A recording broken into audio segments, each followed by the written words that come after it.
This working? I guess so. Well, this is pretty strange to be in chapel. I was a sophomore when I fled Wheaton College. It happened by degrees, actually. First thing I did was I stopped going to chapel. It was mandatory, but I just stayed in bed. I got notices from the dean's office, and then I stopped going to classes, I stopped going to lunch, and I sometimes stopped going to dinner. I just stayed in bed with the curtains closed. I was seriously clinically depressed. My mind slowed to a crawl. My body felt like an alien's. I didn't understand my family's illness then. I didn't even really have a name for it. But I was a mess, and I blamed myself for it, absolutely. And then I blamed God for it. Actually, I didn't blame God so much as I felt God was blaming me. So I blamed God's chosen. I blamed the entire Wheaton College faculty and student body, and I definitely blamed chapel. So it's funny to be here. The other reason it's funny to be here or strange is that my dad taught up at the seminary, and it's funny to be here talking about him. He's a brilliant man and a great teacher, but he was always the absent-minded professor on campus. I'm pretty sure he was the professor who had the most stories told about him, and they continue. Some of them are apocryphal, some of them are true. My favorite was when he had all the end-of-term papers in the back of our station wagon, and he called me and told me he'd run out of gas, and I said, I'll come get you. And he said, well, I'll bring some gas, Dad. And he said, well, that won't be necessary. I'm at the Danvers police station. He got some gas, and he poured it in what he thought was the carburetor, and it was on 128, and he lit the entire car on fire, and it burnt to a crisp, and all the term papers, everything. That one's true. But so why am I here to share another story about him, and one that's much darker, much more painful? It was really, for a long time, it was our family's secret, our taboo to speak about it. I'm here because hiding my own condition never worked for me. Denying it out of shame or fear didn't work, and it never worked for my family. And I'm really glad and encouraged that Gordon asked me to be here.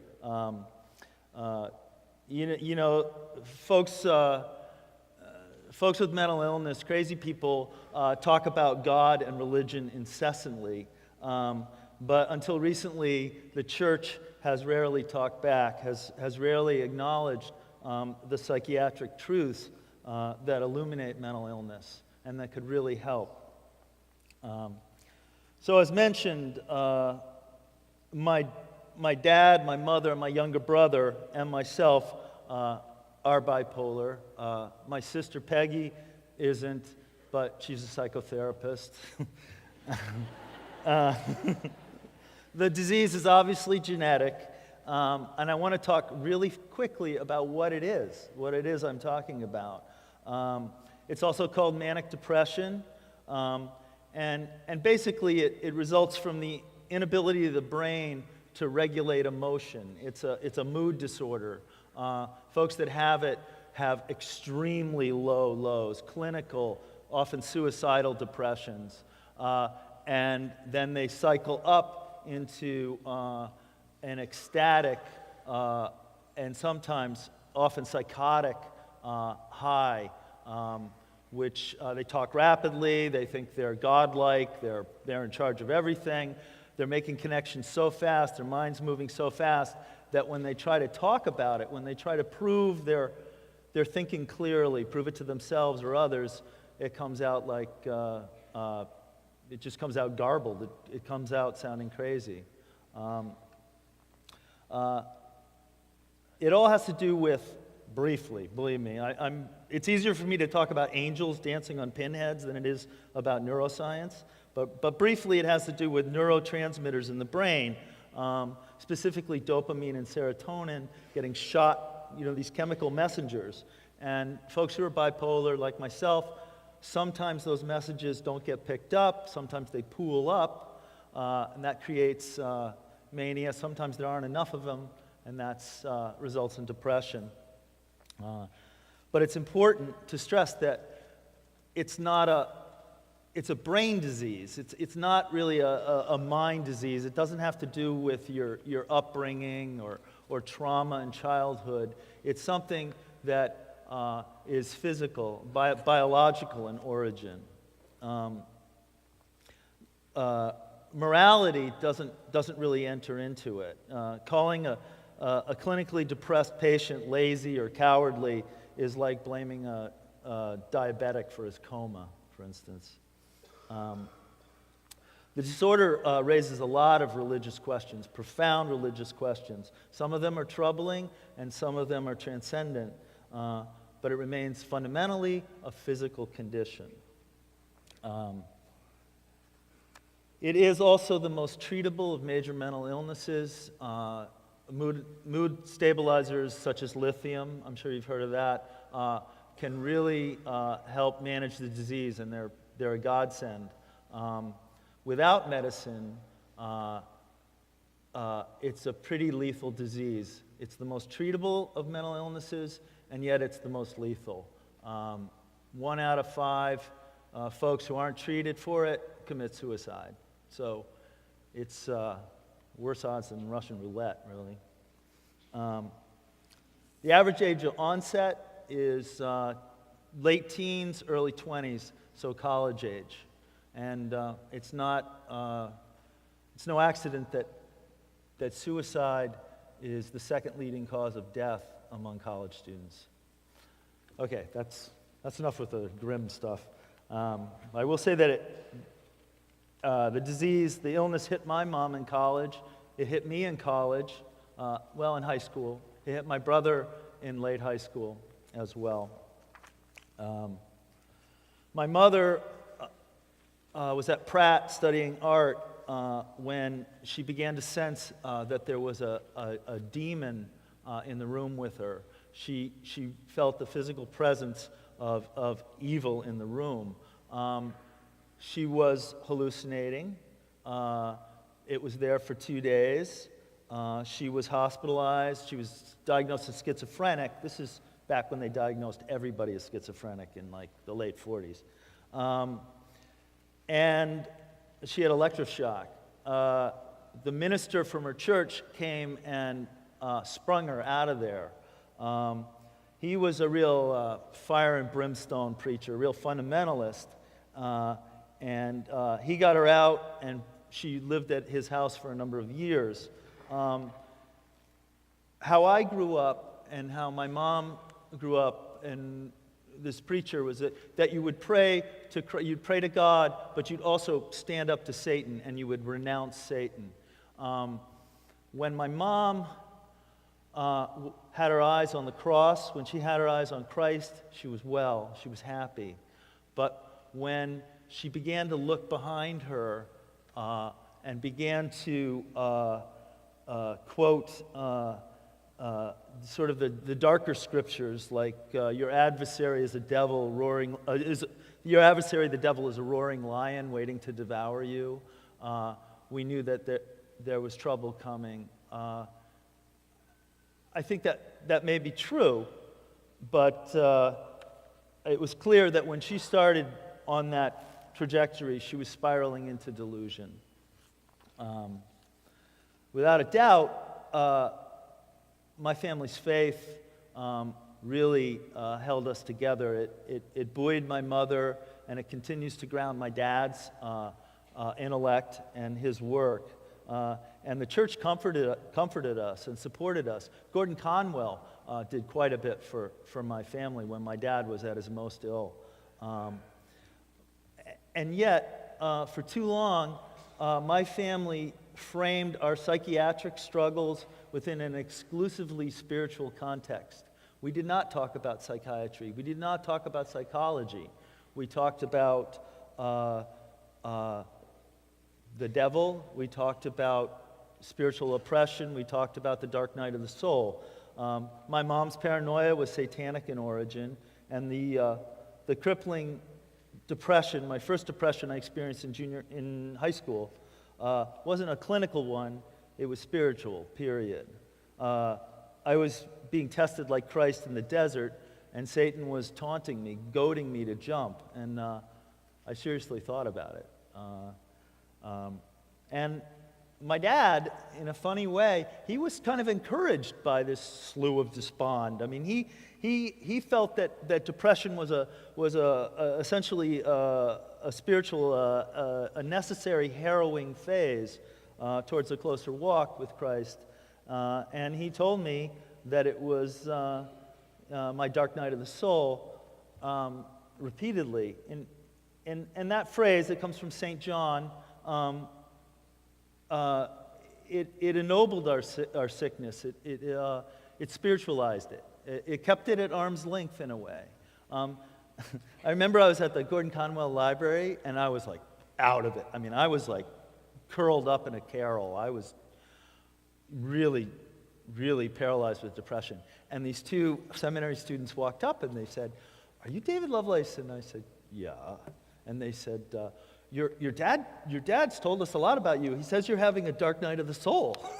And I was like, but, so it was like that.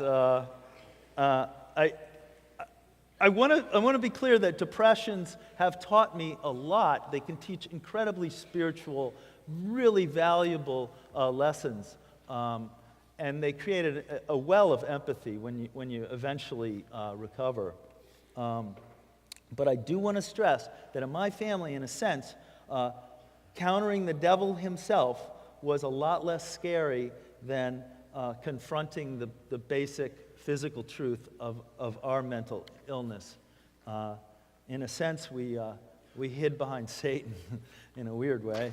So now, I want to talk about the experience of depression and the experience of mania, just so you have an idea of what it's like. And I'll talk about my own. My senior year in college, I was at Newbury Library. I was doing some work on Herman Melville's novel Moby Dick, and I fell into a really toxic depression. My thoughts broke and tumbled in my head, the same dead pieces falling over and over again in the spin. I was drowning quite literally in my own mind, and I went quietly and excruciatingly mad. My consciousness clouded into a feverish, sleepless dreamscape, and I held on to what I had, and by dumb luck, I had Melville, and that book is still like a huge talisman for me. I go back to it time and again, and my wife gets nervous when I do. But I'm going to skip this quote from Moby Dick, even though I don't want to, but I'm going to. I wrote in my book, I want to read this short passage about what it felt like to be depressed. By the second week of class, I stopped coming and hid in my flophouse room. My sleeping bag lay on an old blue-tick mattress with a gray pillow, no case. I had a lamp, a hot plate on a battered white stove, and a small empty fridge. I pulled the shades and locked the door. I stopped bathing. My body disgusted me. I stopped eating and felt my thoughts slow, lurching to what felt like a halt in a matter of days. My thoughts were broken, actually broken. Neurologists demonstrate this, the crash in brain activity, loss of memory, the inability to speak. If I dreamed, I woke with a start, my heart banging, and so I stopped sleeping. My tongue was slow, uncoordinated. I bit it when I spoke. My new friends were all concerned, and they visited me often, and the visits were always horrible. I sat up for them and waited and was nauseous. I just wanted them to go away. I could not speak their language. Worse, I could not feel or understand their emotions. I was dead and dying both. So they gave me incompletes for that course. I didn't ask for it. I couldn't ask for anything, but they're like, this kid needs an incomplete. And then I recovered from that, but I began to self-medicate because I would not admit that I needed psychological help. I smoked pot quite a bit. I was trying to relax. It slowed down my brain. And I wasn't alone in this. 60% of bipolar folks have had issues with substance problems, booze or pot. Pot's pretty popular among younger people. I found that pot was like the best medicine I could get without admitting I was sick, without going to a doctor. It was a party mask that I pulled down over my symptoms. By then, I was in my early 20s. I was terrified of sadness. I just thought any kind of grief, any kind of sadness would lead to despair and depression. And I avoided it like the plague. And therefore, I never grew up. I didn't grow up for a long time. If you can't deal with sadness, if you can't accept it in your life, you can't grow up. I sound like an old guy all of a sudden, sorry. Anyway, so we struggled. My mom continued to struggle without seeing anybody. I did. My brother began having depressions when he was 16, the same age I was. He just slugged it out in a dark room. But then we come to 1986, what my brother and I call the year of the hat trick. That was the year in pretty quick succession. My dad had a manic break, my brother did, and then I did. I was 26 when my dad had his first break, and it was scary. He started ranting, he was praying, he was singing the really dark hymns, you know, the ones that are in minor keys. And he was rambling. It was brilliant what he was saying, but it was nonsense. It was like this brilliant nonsense. And he was scary. He was carrying around a large screwdriver and threatening people. And it scared the heck out of me. And having been frightened of mental illness all my life, I saw that, and not to my credit, I took off. I just fled. My dad ended up in the hospital, and eventually kind of got better, fell into a long depression. But I left the country. I went to Central America, I went to Guatemala, I went all over South America. I was broke, and I was just pushing myself. I felt like something was on, you know, like this black dog was on my trail. I was broke. I called a friend of mine from a phone booth in Guatemala. I was probably stoned, and he said, you know, you got to get home. Your brother the same thing just happened to your brother that happened to your dad. And I hung up. I freaked out. I kept going further. I headed up to Alaska, or I was on my way there. What had happened to my brother was he had gotten completely grandiose. He got paranoid, and then he announced to my dad that he was going to go to the neighbor's house and forgive them in some grand, magnanimous, however you say that, gesture. My dad tried to stop him because he was clearly off, and he slugged my father, laid him out on the driveway. He went up to the neighbor's house, put his fist through the glass door, unlocked it, came in. They ran out. He bled all over their carpet, and the cops had to chase him through the woods and cuff him. As for me, my break occurred about 3 months later in Olympia, Washington. And I want to describe that in detail so you have a sense of it. The poet Robert Lowell called his mania a magical orange grove in the midst of a nightmare. And And it truly is. There's something really beautiful. You see glimpses of something, this connectiveness that's beautiful, but there's a nightmare raging all around it. Here's what I wrote in my book about it. I stayed awake all that night and through all the nights after, and every day I ran through primeval forests and epic adventures. I had stood on druggy cliffs before, but this time was different, way different. I was way, way higher, and I jumped past the ledge. I was falling, and I just couldn't hit. I couldn't wake up, and I wasn't asleep. I gave up sleep. I gave up food. I didn't have the time. What I knew of the world mutated continually, all a huge metaphor now, broken and heavy and rolling straight towards me. When I pulled on a thought, it unraveled to trees, to asphalt, spilled horizons and suns. I needed to look away, and I knew it was already too late. I was blind and just babbling. This is it, I thought. This is madness, and my family was chosen. I wanted my father, my brother, and I knew I could talk with them now. I would meet them out on electric fields. I had the vision. I knew why my father held hands and tried to share it, and I knew why my brother punched him out trying to keep it. My thoughts moved so fast that they began to hum, and that humming was music, absolutely sublime movement strafed with dissonance and 12-tone. My father sang all his hymns because everything did. 20 years later, I know that music well. It's symphonic and fast, and above all, it's inclusive and sung by everything, every tree, rock, and smokestack. These song cycles draw a skein up under experience, increasing its tempos, tightening the harmonies, connecting it all. There's a transcendental romance to mania, to this drawing together. And I still believe, that some of this music is true, that the scattershot visions of madness are holy.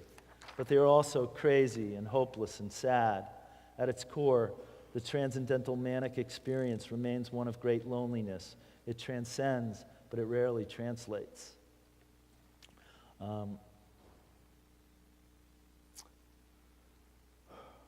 Let's see. I'm going to skip a little in the interest. Well, no, I'll read this. In Olympia that summer, I fell into a bottomless, unpeopled hell, the absolute cold knowledge that I'd gone quite mad, that no one could ever hold me again. Still, I thought maybe I could work out the sense. I needed to remember it, write it, and speak it. I spoke in tangents. I tried to weave them and tied them in knots. I needed to organize and fell to my knees, gathering rocks and twigs and muttering. So what if I was mad? Of course I was mad. Everyone should be mad. I'd broken through Ahab's pasteboard mask and harpooned my whale. I would justify my mania. I would speak it and write it before it all burnt. The others would see, the ones who stared at the floor to avoid my flashing eyes, who whispered while leaving and never came back. I wrote broken poetry. I spun and I shouted past all the sweet music. I was a god, and I was scared spitless. So that's what it feels like. Now I want to, the next half I want to talk about what lessons I've learned and how they can relate to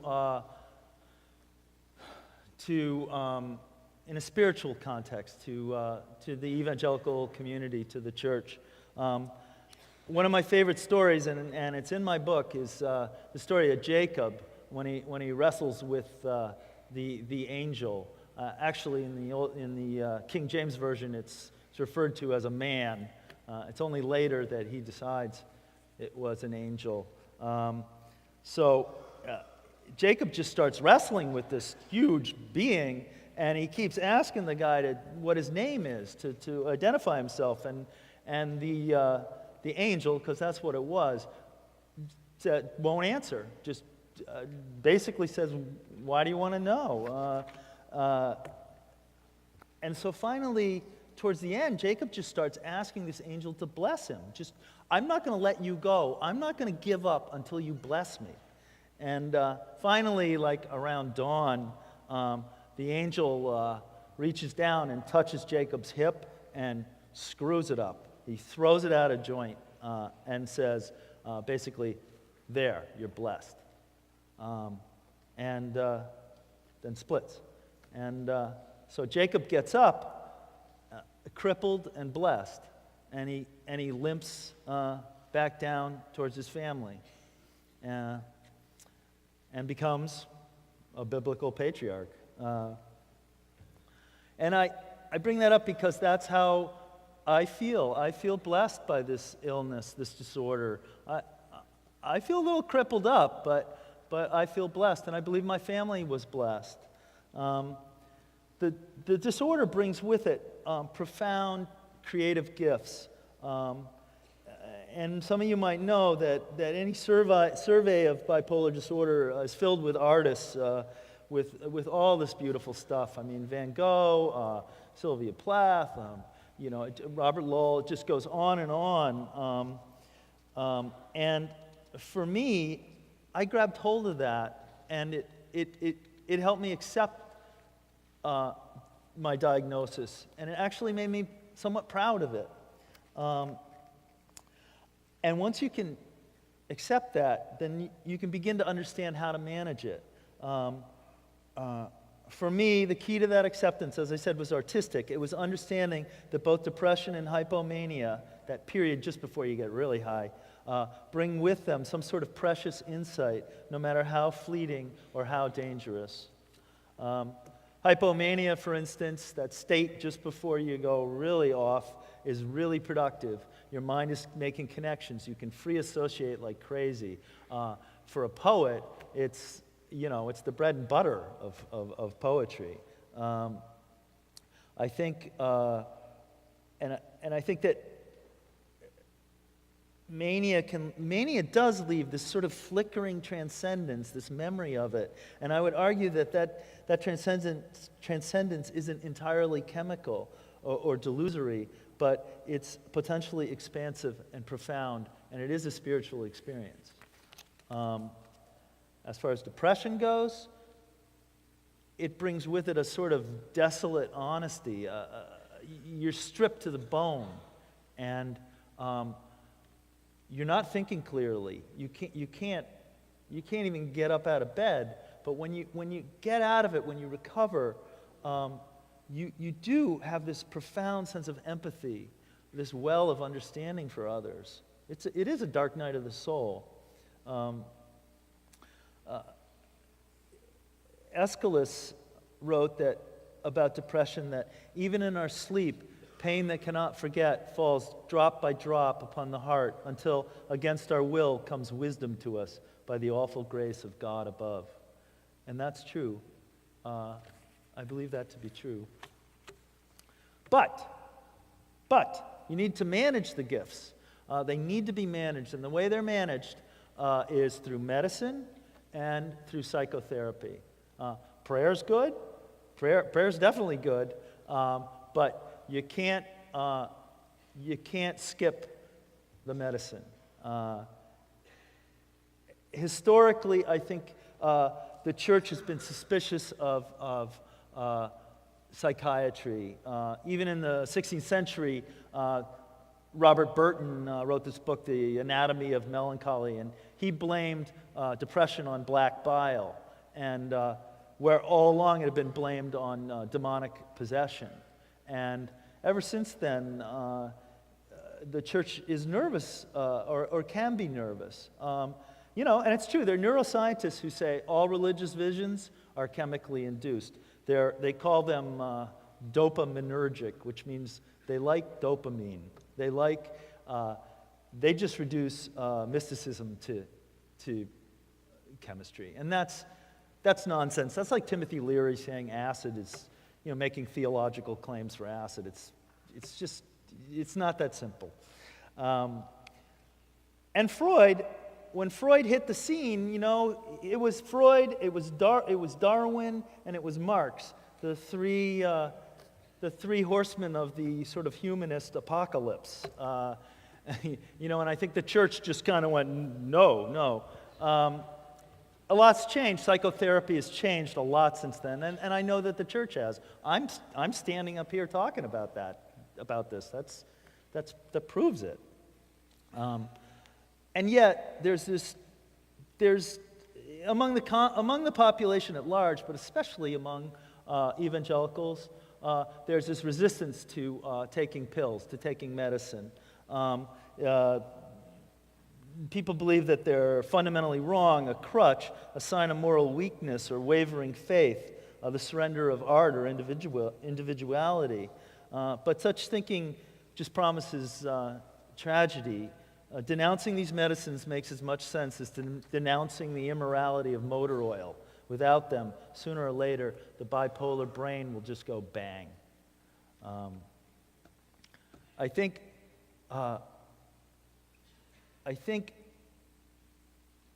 acknowledging the usefulness of medication such as lithium is critically important, and I think God wants it that way. If God sees when a sparrow falls, he undoubtedly knows when dopamine runs amok and has created, or at least facilitated, the medicines to treat this.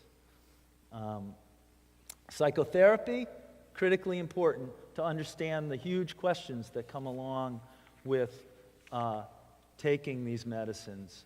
Altering your brain chemistry. There are huge questions of individuality, of creativity.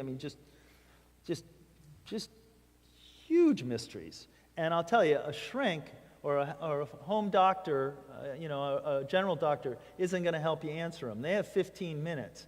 It's not their job. In a sense, I know the guys at Jiffy Lube better than I know my psychiatrist because I spend more time with them. It takes longer to change my oil than it does to change my brain chemistry.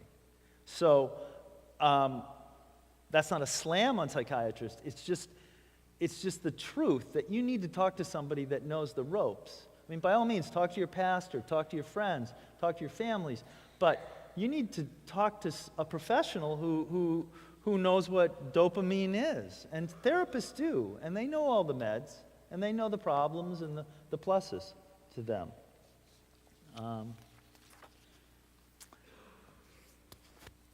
So I'm just going to close, kind of sped through it a little, but I'll tell you how everything ended up, at least up to now. My mom wrestled with these depressions throughout her life, even with the medications. She'd have long stretches of cheery normalcy. But usually once every 2 years, she fell into a pretty scary depression. She never really talked too much about it. In fact, I want to read this one part I skipped. Over the years, my mom's troubles were diagnosed as bipolar, schizoaffective, and the devil's own affliction. She was 5 feet tall, 100 pounds, and in the final years of her life, she took Thorazine, Haldol, Valium, lithium, Prozac, Zoloft, Ativan, Seroquel, and Abilify. All told, over a period of 60 years, she spent maybe 3 hours in therapy. And that is completely backwards. That was tragic, in my opinion. My dad is doing great. He's writing. He periodically dumps his pills, and he has a manic break. He had one just before I wrote the book, and he had one when I was the week I was finishing it, the week I had the deadline. And I think it's because he's never really explored the issues straight on. He's never gone to therapy either. If you don't understand the questions and if you don't have answers, then at some point you're just going to go, I'm better, or, I don't need this crutch anymore, and you're going to pitch them. And if you're bipolar, it's bad. I threw out my drugs after I had my break. I moved back to Gloucester. I lived in the woods. I was hospitalized again at the end of the summer. I kept taking my drugs for about 6 months. Then I pitched them and moved to New York City. I lived in a squat on the Lower East Side for a number of years, working with a homeless rights group. I kind of surrounded myself with people crazier than I was, so I fit in. But I resisted taking medicine, and it wasn't until I had my daughter 13 years ago that I started taking lithium again. And it made a huge difference in my life and helped me write this book, to tell you the truth. I've thought about lithium. I've thought about it for years. I need the stuff. I've accepted the fact, but I know I'll never make sense of the neuroscience. What happens in my brain, what transpires in the synaptic cleft is a kind of holy mystery to me, like transubstantiation. It took me 20 years to figure this out, to accept the mystery in my head and allow for its medicine. I know I'll never be cured, and I'm fine with that because I've wrestled long enough with manic depression to know it's much more than a disease. It's more than a collection of symptoms to be managed, but a gift, a beautiful and a dangerous gift, a blessing somehow, just like Jacob's bum hip.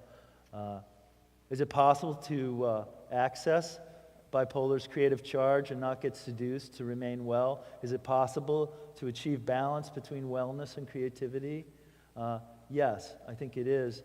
With the judicious, I sound like George Bush, huh? with the judicious, okay, with the use of medicine and with help from therapists and psychiatrists, and help from a lot of friends and a lot of prayer, I know that it is. And I stand here as proof of that. So, thanks.